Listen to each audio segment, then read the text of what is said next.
And we're keeping a close eye on the conditions and the impacts of ice and cold as cold temperatures continue to drop through today. And CBS 19 has reporters all across East Texas covering that dangerous cold. That's where we find our Robert De La Garza, who's joining us live from Gregg County. And Robert, what are you learning there?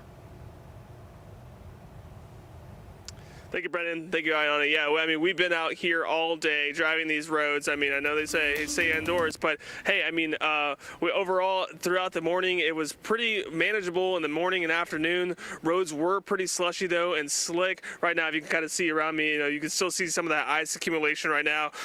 Sidewalks are pretty dry at this moment, but we know that's going to change. I'm going to go ahead and introduce you guys to Chief Deputy Craig Harrington. We spoke with him earlier today. I know you said around 7 o'clock we're expecting a new wave of just probably freezing rain. Just tell me a little bit about what you expect coming this next hour. Well, like I said before, we're hoping that it's just going to be sleet, kind of like what we saw this morning, but we don't know. There's still a lot of unknowns. What we do know is there is going to be an increased chance of moisture starting now, going into probably hit us full on at about 7 o'clock. We're going to see a lot more moisture than what we saw with that first round of storms this morning.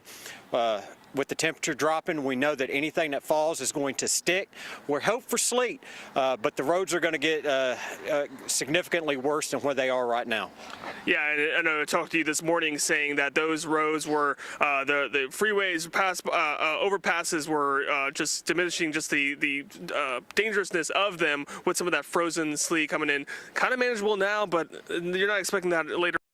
No, the roads are not going to get any better than where they are right now to deteriorate through the nighttime.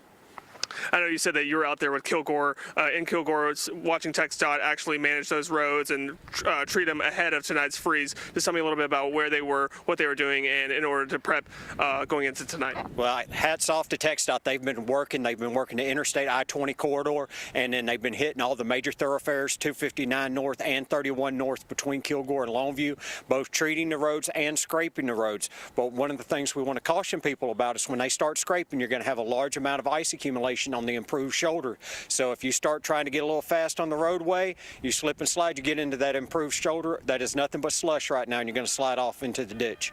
Last question really quickly, just keeping an eye on each other, keeping an eye on your neighbors, things like that, and staying out of danger tonight. What would you advise? Well, make sure you have an alternate heating source. We've already started seeing a little bit of ice accumulation on the lines. That's going to get worse. We do expect there to be some power outages, so definitely if you've got a neighbor that doesn't have a generator, doesn't have an alternative heating source, take care of your neighbors. All right, Chief Deputy Craig Harrington, thank you guys. We're going to go ahead and toss it back in the studio.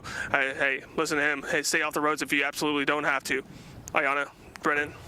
Alrighty, Robert De La Garza live in Longview. Be safe out there. We'll check back in with you later.